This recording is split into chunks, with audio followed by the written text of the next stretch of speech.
The high-stakes talks between the U.S. and Iran are now underway in Oman. And if they don't make a deal, it could mean a U.S. strike. Well, meanwhile, there are signs that Iranian leadership believes its time is running out.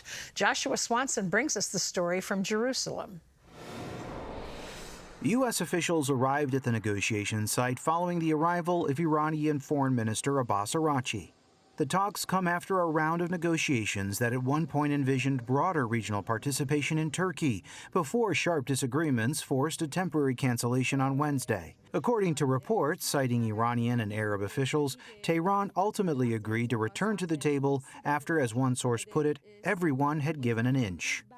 While the negotiations are still centered on Iran's nuclear program, there are reports that Tehran has now agreed to discuss its ballistic missile arsenal and its support for proxy terror groups like Hezbollah. U.S. negotiators are pressing Iran on its regional network, which includes forces in Lebanon, Syria, Iraq, and Yemen, where Houthi attacks have disrupted global shipping lanes. Israeli officials are watching the talks closely, and they estimate there is little chance the two sides will reach an agreement. Ahead of the negotiations, Prime Minister Benjamin Netanyahu convened an emergency meeting of Israel's security cabinet. Speaking at the National Prayer Breakfast in Washington, President Donald Trump framed the talks as the result of U.S. military pressure. Ask Iran.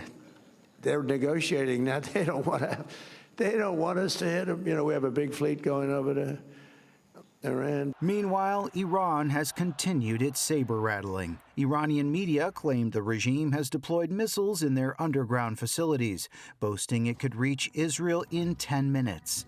The Iranian military spokesman warned that a conflict would encompass the entire geography of the region, describing Iranian plans for missile barrages and cyber attacks against the United States and its allies. U.S. Treasury Secretary Scott Bessent told lawmakers the Iranian leadership appears to be signaling a lack of confidence, saying top officials are already moving money out of the country in anticipation of what may come next. The good news, Senator, is that we have seen, and we can see it with our fencing, we have seen the Iranian leadership wiring money out of the country like crazy. So the rats are leaving the ship, and that is a good sign that they know the end may be near. As Iran and the United States pursue high-stakes diplomacy abroad, political tensions in Israel remain centered on unanswered questions from the Hamas sneak attacks on October 7th. Prime Minister Benjamin Netanyahu has submitted his formal response to the state's investigation into the failures surrounding the terror attack. He released the 55-page document and blamed Israel's high court for an unusually timed intervention that halted the review of what happened. The move highlights how the fallout from October 7th continues to shape Israel's political and security debate. But for now, the focus is on Iran and whether or not the talks will lead to an agreement, or if more warfare is still to come. Joshua Swanson, CBN News, Jerusalem. Well, for more on this story, our CBN News Middle East Bureau Chief, Chris Mitchell, joins us now from Jerusalem. So, Chris, what's the reaction in Israel that the Iranian regime could actually fall? Well, I think right now here in Israel, Gordon, many see a little chance that the deal is actually going to go through, that negotiations will succeed. I think Netanyahu told the members of the Knesset Foreign Affairs Committee just before he went into that security meeting, he didn't know what Trump will ultimately decide. And so Trump is talking because they don't want, and he's saying because they don't want the U.S. attack. Now, could the regime fall?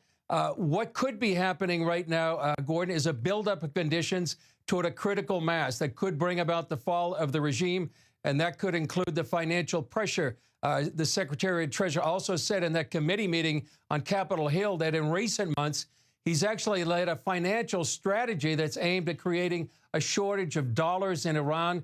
What that has done is caused a bank collapse in Iran, a drop in the value of the currency. Now there's 1.6 million rials to $1. There could be a naval blockade. That's one option for President Trump on the oil industry. And so all these could be part of a critical mass that could lead to the regime falling. But regardless of whether regime falls or not, Gordon, we're at a pivotal moment regarding the future of the Middle East. Either direction is going to have a profound impact on the region if these negotiations succeed or if they fail. And of course, the people of Iran, their fate rests in the balance. Why praying for Iran is so crucial right now. Well, if there is a strike, if the U.S. strikes Iran, what's the expectation in Israel? Will they be now a target for ballistic missiles? And if they do, how is this different from what happened last year? Well, I think that Israel expects immediately there would be some sort of Iranian attack, just like they did last year. The IDF says they're preparing defensively, offensively. In that Security Cabinet meeting last night, Gordon, Netanyahu said if Iran attacks, they'll face what he said was, quote, a powerful response. Israel undoubtedly has a target list. You may remember in the last June, in that 12-day war, they were on their way, and President Trump actually stopped Israel from attacking one more time. So undoubtedly, they have a target list that they could hit. Could this be a repeat from last year in June when Iran attacked and 2 other Iranian attacks? I think people are expecting the same. And one thing that may be different, just a day or so ago, Iran unveiled a new hypersonic missile. That's probably likely to send a missile to Israel, that they still have capabilities. This carries a warhead of about 1.5 tons, accurate to about 30 meters. And the question is, Gordon, will they be able to penetrate Israel's anti-missile defense? Probably not, like they did. It was almost 90% last June. Tragically, though, they did penetrate some. They were destroyed buildings, killed nearly 30 Israelis. We were at some of those sites last year. So Israel is ready for an attack, Gordon, as soon as if the U.S. attacks. Well, is there anything that you think the West is missing about Iranian posturing or the negotiation? Is there anything that we're not recognizing here? I think so, Gordon, and I think we've talked about it before. The U.S. is dealing with a religious regime where theology is paramount to them. We're not dealing with a typical Western government. The regime has spent decades exporting the Shiite brand of Islam. They are preparing the way for the Mahdi, their Islamic Messiah, where they can foment chaos in the world, prepare his coming. And that's one thing. I think the other thing, Gordon, is that this is not a summer fair in Iowa. This is a Middle East bazaar. The Iranians are masters at negotiating, delaying, and stalling. So that's another thing, perhaps, that many may not realize as they go into negotiations. On the other hand, we do know that President Trump only has so much patience, and he's proven that last year. If they go too long, he may just sort of pull the plug on the negotiations and, if necessary, use a military attack on Iran. What's the significance of the capital outflows that individuals within the government are sending their personal money overseas? The Treasury Secretary noting that in that hearing yesterday. How significant is that? Are we going to see a mass exodus of the leadership? Well, they certainly could represent a crack, Gordon, not only financially. We've also heard in recent weeks that some of the families of high-level Iranian officials have either gone to Moscow and sort of, as the secretary put it, rats fleeing the ship. So I think that represents a crack.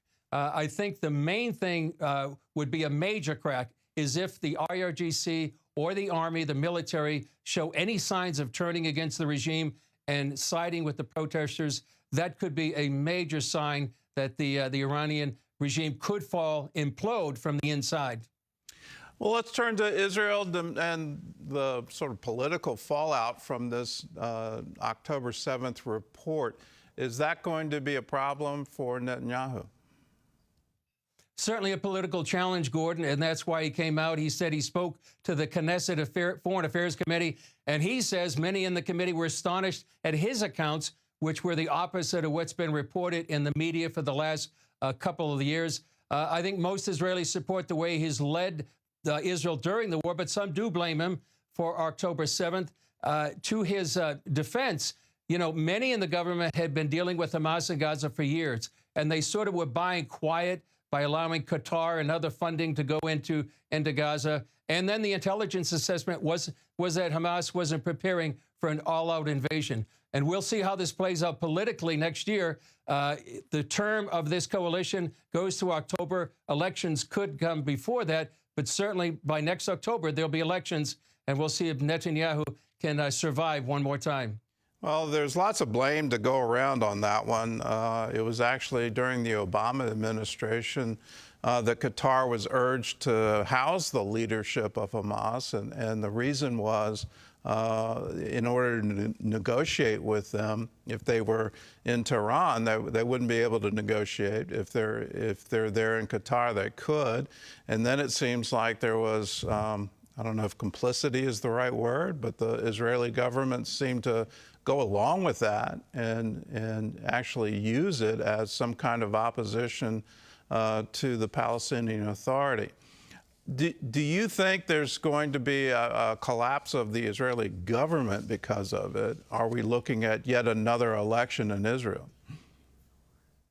Well, I think we're definitely going to see another election, as I said, at least by October when the term runs out. Whether or not it comes before that remains to be seen. A lot of complicated issues involved, not only October 7th. One other big issue here in Israel, Gordon, is about the Haredi, the ultra-Orthodox. Will they be allowed? Will they have to serve in the government? Many of the ultra-Orthodox are refusing. Many other Israelis say they really need to. That's a big contentious issue. That could lead to a collapse of the government before next October, but we'll see how this unfolds. And these negotiations are critical to see what happens next.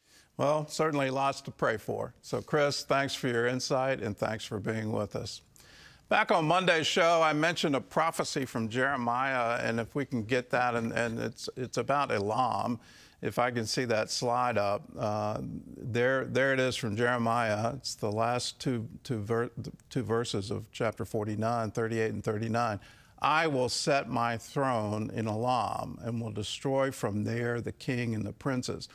But it shall come to pass in the latter days, I will bring back the captives.